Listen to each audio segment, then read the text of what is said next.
Welcome to Relation Stitch. I'm Clyde Fraley, licensed marriage and family therapist. Today I want to talk about active listening. Active listening is you being able to be 100% engaged with the person that's across the table from you.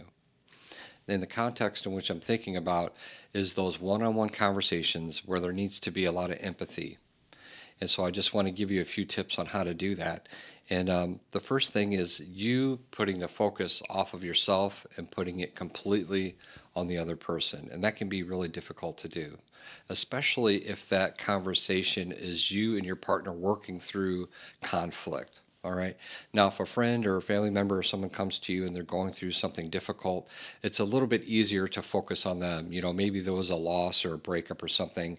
And so it can be a little bit easier for you to be there in that moment with them 100% because maybe you don't have a personal connection to what they're going through. But if you're trying to work through conflict with your partner, that can be a little bit more difficult because as they're speaking, you want to try to be there and you want to try to hear what they're saying, but you also have things to say. All right. And so active listening takes that focus off of you and it puts it on them. So what happens when you have that level of focus on someone, it tells them that, hey, they're in the moment with me and they're holding my hand and they're not judging me and they're just letting me talk. And that's what people want in relationships. They want to be heard and they want to have a sense of connection. And you being 100% focused on them allows that to happen. And it allows them to go deep into their feelings and into their thoughts. And we'll get into that a little bit more here in a minute. And so that's the first thing. Take the focus off of yourself and put it on whoever you're talking to. The next thing is put your phone away. Now, if you go online and you search active listening, I don't know that I've ever seen any bullet points in this category that talk about putting your phone away. But studies have shown that even the presence of a phone on the table upside down can reduce empathy by up to 40% because there's a risk that the phone is going to ring. And you're talking to someone and let's say they just lost a family member or they're going through something difficult, unconsciously or subconsciously, they can see that phone and it's like there's a chance that this thing's going to get interrupted. Now imagine if it rings and they're trying to share with you something deep and you pick it up just to see who called and set it back down.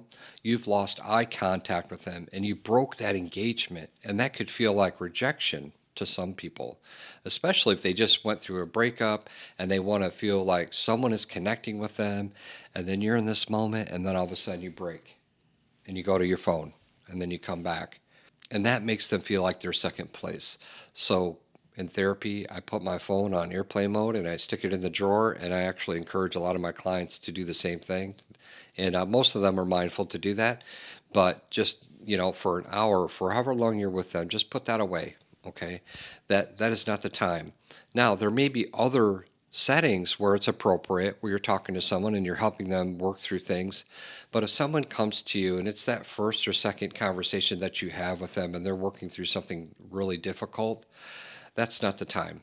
That's the time for you to be 100% engaged and to put away the distractions. Eye contact is really important. Looking your friend in the eye gives them a sense of reassurance. It lets them know that you're listening, and it also helps you read what they're feeling.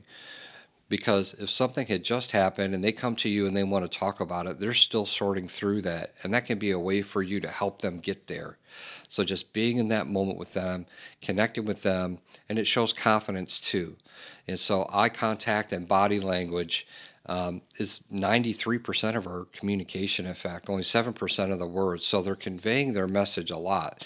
So by you being observant of their body language and their posture and even your own is going to help that conversation go a lot deeper, and it's going to help them get to the root of what they're feeling and what they're thinking. And with that eye contact comes you having a posture of being calm. Be the calming force in the room. When people come to you with something difficult, there's usually anxiety attached to that. And if that person becomes so anxious that they get triggered, then you're going to have to steer the conversation into bringing them out of that triggered state. Because what happens is that link between the old part of your brain, your amygdala, and your frontal lobe gets severed, which means now you can't think straight. Logic and language and speech all come from that area of your brain. And so if that person comes to you and they're triggered, then you're going to have to help them breathe and relax and get out of that. So if you can maintain the room with them and have a really calm exterior, that's going to help them remain calm, and that's going to help the conversation go a lot better. Another thing that can help the room stay calm is for you to introduce silence into the conversation and give that conversation space to breathe. If the conversation's fast and it's loud, then that's going to introduce anxiety, and it can ramp up. But if you give that thing time to marinate, it does a few things. It keeps them calm, and it also gives them the opportunity to really think about what they're thinking and feeling, and to go deeper.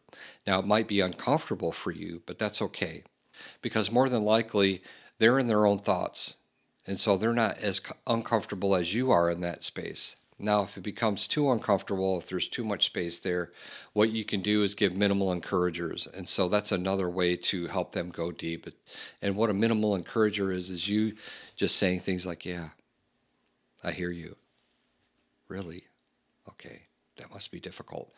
Those kind of things. And when you say those little phrases, it keeps you from problem solving, and it also encourages them to go deeper with what they're feeling and to work that out. And eventually what the idea is they can go deep enough to where, okay, I know what I'm feeling.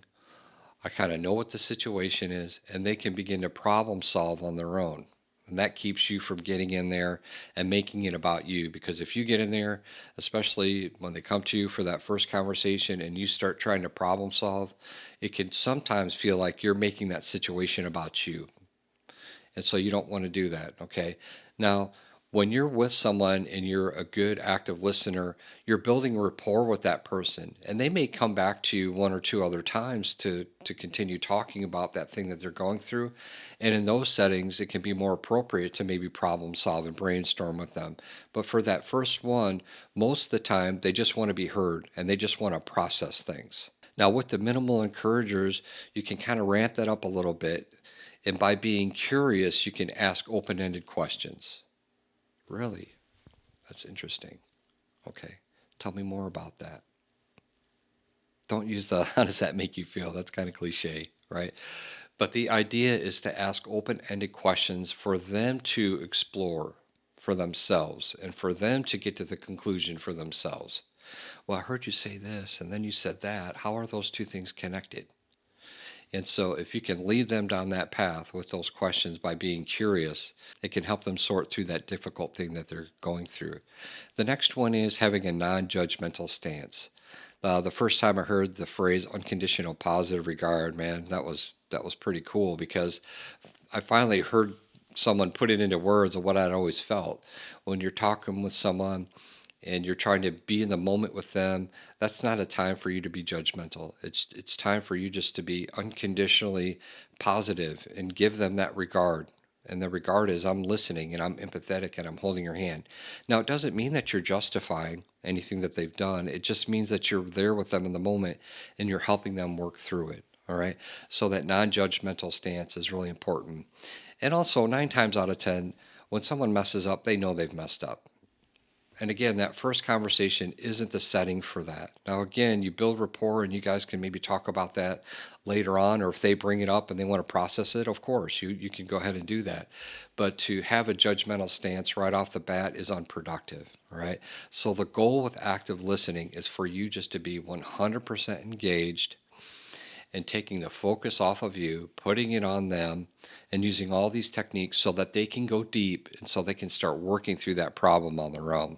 So I created a PDF of the information that I talked about today. This is a free link down below. It'll take you to relationstitch.com. There's all kinds of information about relationships there. And so thanks for viewing, and I'll see you in the next video.